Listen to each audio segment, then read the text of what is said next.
As a lot of you may know, or if you haven't heard yet, I opened a salon here in New York City back in mid-July, and I have been taking lots of appointments. I get asked lots of questions, and one of the most prominent questions that I am asked is, what is my hair type, or how do I figure out what my hair type is? So I thought I would take a moment to help you all out with that. That hair typing chart, just to give you some foundation on it, according to what I have read on the internets, was made by Oprah's hairstylist, Andre Walker. It was supposed to take different curl types and curl patterns and break them down into categories, with 2 being types of wavy hair, 3 being types of curly hair, and then 4 being types of coily or tightly coiled strands. And then within those numbers, breaking it down into subcategories of A, B, and C based on the shape of the curl. That is my understanding of what the chart is.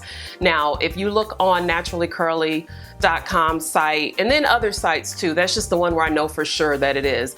When you select a hair type, it gives you some information about product selection or things that the hair does and doesn't like. Well, the problem with this chart is that it's not all inclusive. It doesn't account for people who have different curl patterns around their head. It doesn't account for every possible texture or curl pattern available, because there are as many hair types as there are people. Unless you're an identical twin, your hair is very unique to you because DNA says so. It does not account for region. A person that lives in Arizona needs a different kind of product than a person who lives in Florida. Why? Because the humidity levels are drastically different. The climate is different. The other part it doesn't account for is what you want the final result to be. It's a preference thing at the end of the day. Products are not made based on your hair type, texture, curl pattern. They're based on the result that you want. Now, I'm not saying this to undermine Andre Walker as a stylist or discredit him or anyone else who has contributed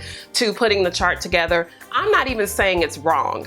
I am just saying it is not all inclusive, and it makes it difficult sometimes for some of you to identify yourselves. In general, in this country, we like labels. I mean, think about it. Everything you fill out puts you in a bucket. What is your sex, ethnicity? What is your income level, highest level of education? Anytime you fill out applications for things, it buckets you some kind of way. That's something we do in America. We are just very much hooked on titles and categories and buckets. Honestly, from what I can tell, the hair typing chart is the same thing. It's trying to get you to put yourself in a bucket. Coming into this, before I started the blog, and I saw that there were videos on YouTube and girls were using this chart to describe their texture. So I took a look at it and I was like, okay, well, I don't necessarily agree that this is the best thing, but since it seems to be a staple piece in the natural hair community, you know, I'm going to refer to it because it seems to be helpful to people, at least from what I could see. This is very early on. This is back in 2013, y'all, okay?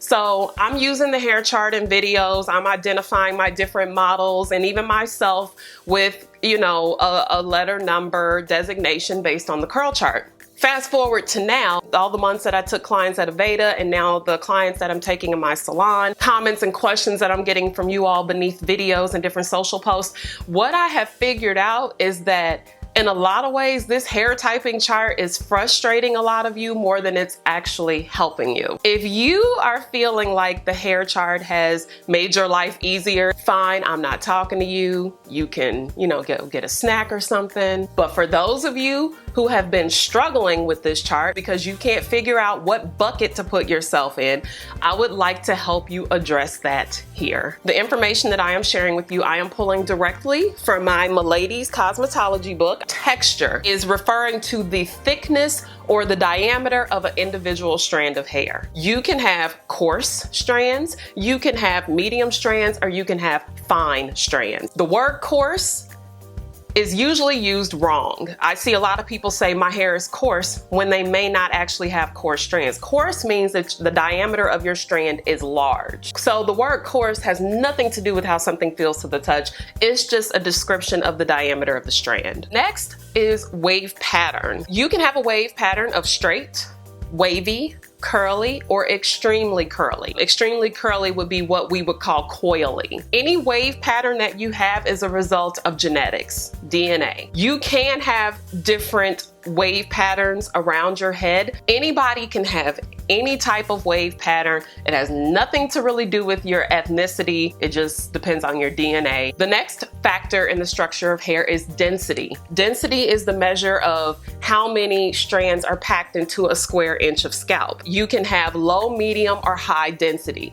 I would classify my hair as high density. I have a lot of strands. That's why you really can't see my scalp. You can see there's a lot of strands in here around my entire head. I get asked a lot, how can I make my hair thicker and fuller? Density is based on your genetics. Your hair is determined by the amount of follicles that physically reside in your scalp. Hair vitamins may give you the illusion that your hair is getting thicker, that it's getting longer, but honestly, all it's doing is compensating for the food that you're not eating by putting the right vitamins in your body that you could just as well eat. And in order to maintain that result that you're getting, you'd have to take that vitamin until you die, because as soon as you stop taking it, your body's going to adjust back and do whatever it was doing before. When it comes to hair vitamins, totally a personal choice. They're usually packed with too much of anything that your body needs. You're basically going to urinate everything out of you that your body couldn't absorb. If you have had issues where your hair has been shedding because of medication you're on or damage or something like that, then yes, you probably could regrow some hair, and there are systems like Nioxin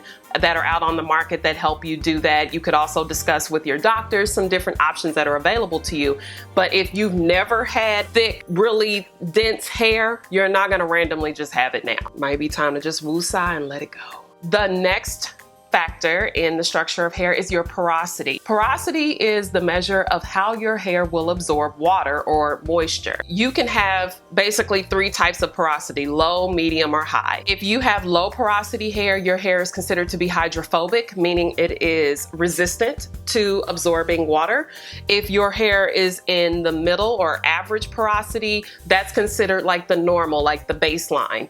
And then if you have high porosity, your hair is considered hydrophilic, meaning it's water loving and it loves to attract water. When it comes to low porosity hair, yes, it is harder for that hair to absorb moisture, but once it's in there, it holds on to it a lot easier. With high porosity hair, yes, it is very easy to absorb moisture. It also will lose that moisture very easily. If you have average or medium porosity, your hair pretty much accepts moisture and holds on to moisture at what is called normal. The word normal is just meaning the baseline. Either you're above it, at it, or below it. So if you want to know what your porosity is, if you're not sure, there are a couple ways that you can figure it out. Something called a float test, where you take a cup of water, take a couple strands of your hair, put them in the cup of water, set a timer for about 2 minutes, and then watch it. If the hair immediately sinks to the bottom, it is high porosity. If the hair floats on the top of the water and never actually sinks at all, it is low porosity. If the hair starts to wiggle down into the water, but they're not all the way at the bottom and they're not on the top, that's average or normal porosity. The other way that you can test your porosity is by feeling the actual strands. And for those of you who have sat in my chair, you've probably seen me doing this. You're gonna run your fingers from the bottom towards the scalp. If you feel that it is very smooth, you don't feel any bumps or ridges, that is low porosity. You feel slight bumps or slight little ridges, it's somewhere in the middle. And if you feel like big ridges, the porosity is higher. You can alter the porosity of your hair with certain things. If you have chemically treated hair, bleached your hair, lift it with ammonia, your porosity is probably higher. And the last factor is going to be elasticity. Elasticity is the ability of your hair to stretch when it's wet and return to its shape when it's dry. Elasticity is basically an indication of the strength of the hair. It tends to be a very common issue among curly hair girls. If you have coily hair, super curly hair, you definitely have to be more mindful of the things that you do to your hair and what you're using on your hair. Elasticity treatments are, designed to go into the hair and restore the hair's normal elasticity by completing the lipid barrier that's in the hair so that the hair can curve the way it's supposed to curve. A lot of my clients come in and say, I want to do a wash and go, but my hair never comes out right. It's too poofy. When I go in to do it, I figure out immediately it's the elasticity and it's not clumping together, so that's why you're getting this very undefined result when you try to do a wash and go. Elasticity treatments can be very helpful in fixing that. There's really no way to know that until you just try to repair it. Try adding steam using a hooded hair steamer, not the little handheld ones, but like a hooded steamer where it's going to push a full amount of steam down into your hair. Steaming your hair is going to put more moisture into it. For those of you that have been following me for years, you probably realize that my hair looks curlier than it did years ago. Once I started steaming, my curls just started to pop more. Those are the major parts of the structure of your hair. So if you have been sitting around like, I can't figure out what my hair type is, and Mo, I just don't know what to do, forget it. It's fine. You do not need to bucket yourself into some letter number category to take care of your hair. Start thinking about your hair in more of a practical sense instead of a category sense. All hair needs essentially the same types of things. You need shampoo. Yes, you need shampoo. That is not optional. Not shampooing your hair is akin to getting in the shower, wetting yourself up with water, getting out, and then putting on lotion and calling yourself clean. You're not clean. You need to wash your hair, okay? You need conditioner or a deep conditioning treatment depending on what you're doing, some type of leave-in treatment or conditioner, and then whatever styling product of choice that you want to use, and then finishing products, things like your edge gels or sheen sprays. That's really it. I know a lot of my clients thought it was mandatory to use 2, 3, and 4 styling products. I'm saying it again and I'm saying it for the last time.